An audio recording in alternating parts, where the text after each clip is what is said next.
విత్తనములు చల్లడానికి కర్షకుడు వెళ్ళాడు. అతడు చల్లుతున్న సమయంలో కొన్ని విత్తనాలు దారి పక్కన పడి తొక్కబడ్డాయి. ఆకాశ పక్షులు వాటిని తినివేశాయి.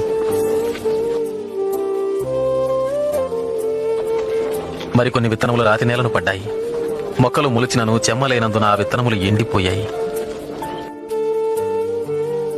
మరికొన్ని విత్తనములు ముళ్ల పొదలలో పడెను. ముళ్ల పొదలు వాటితో మొలిచినందున వాటిని అణచివేశాను. ఇంకొన్ని విత్తనములు మంచి నేలను పడినవి. ఆ విత్తనములు మొలిచి పెరిగి నూరంతలుగా ఫలించెను.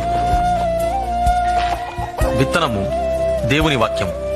త్రోవ ప్రక్కన పడిన విత్తనములు ఎవరనగా వారు వాక్యం వింటారు, కానీ అపవాది వచ్చి వారి హృదయంలో నుంచి సందేశాన్ని దొంగిలించుకుపోతాడు. వారి నమ్మి రక్షణ పొందకుండాట్లు చేస్తాడు. రాతి నేలను పడిన విత్తనములు ఎవరంటే వారు వింటారు, సందేశాన్ని అంగీకరిస్తారు కూడా, కానీ వీరు లేనందున కొంతకాలం మాత్రమే నమ్ముతారు. ముళ్ల పొదలలో పడిన విత్తనాలు ఎవరనగా వారు వింటారు, కానీ ఈ జీవన సంబంధమైన విచారముల చేతను ధనభోగముల చేతను అణచివేయబడి తద్వారా ఫలింపని వారు. మంచి నేలను పడిన విత్తనాలు ఎవరనగా యోగ్యమైన మంచి మనసుతో వాక్యము విని హృదయములో భద్రపరచి దానిని అవలంబించి ఓపికతో ఫలించువారు. Download ShareChat.